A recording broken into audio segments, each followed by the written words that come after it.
Hi everyone, welcome again to another Teacher Joseph video clip.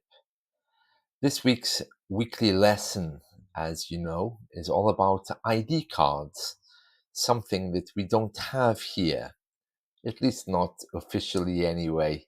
We have photo ID from the train company, our social security numbers, work ID passes, but we don't have any official government ID cards. That can make our lives difficult. And in our weekly lesson, I was telling you the story about going to a bank to try to open a bank account, something which happened to me some years ago. Now, one verb that I use in that lesson is to trot.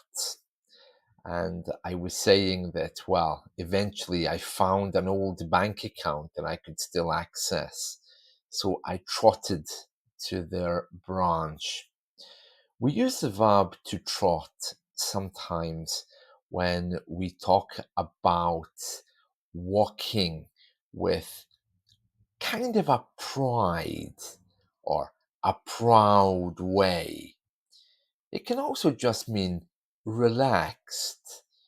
Horses trot. And when a horse walks, it's kind of happy. It's not running, it's not nervous, it's just walking. That's what trotting is. And trotting is something we use in reported speech to describe an action, a way of walking. It's not really so different from saying I walked to the bank, I trotted to the bank, but it gives it a bit more of artistry and poetic flair.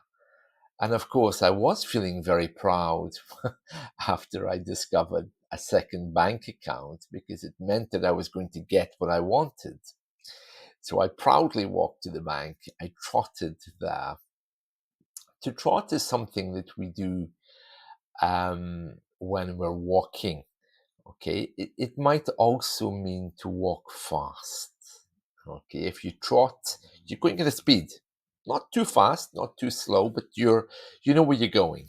To trot. It's a great way if you're using reported speech to talk about your boss. Oh, my boss just trotted up to me and asked me to do that, or then I trotted home, for example.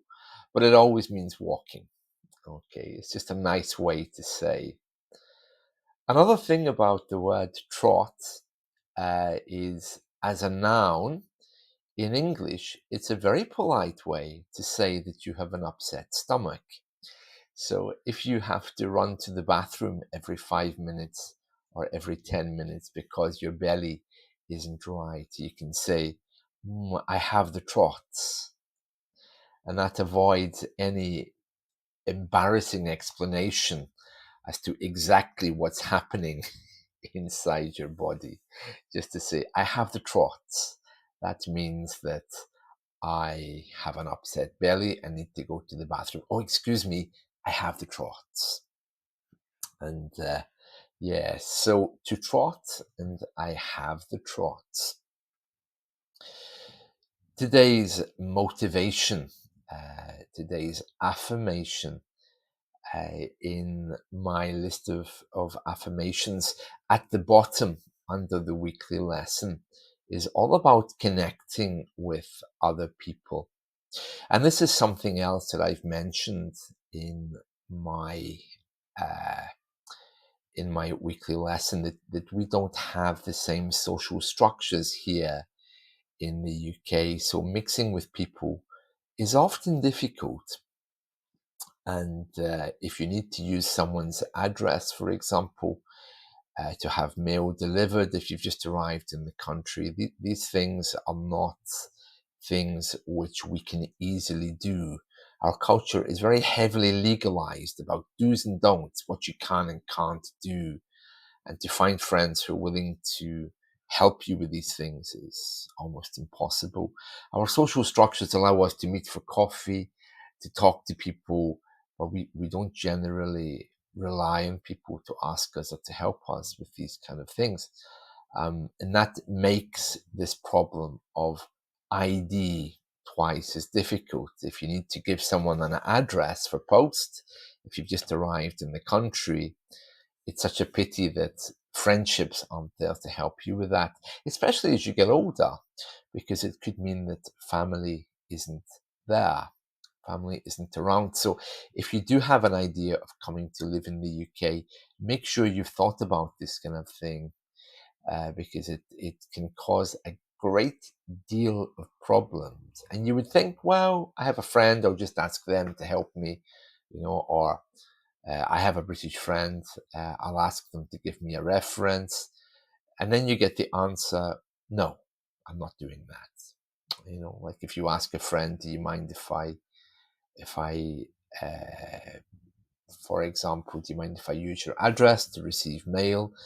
Even just to say, would you mind taking this Amazon parcel for me? Because I don't want my wife to see it because it's a gift. Suddenly, if you're told, no, I don't do those things, it's a little bit strange, innocent things.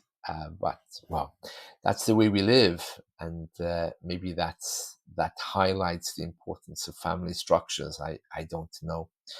And there we are. So I hope you've enjoyed this. That's the verb of today, to trot, and the trots as a noun. Okay, see you all. Have a great day. Bye.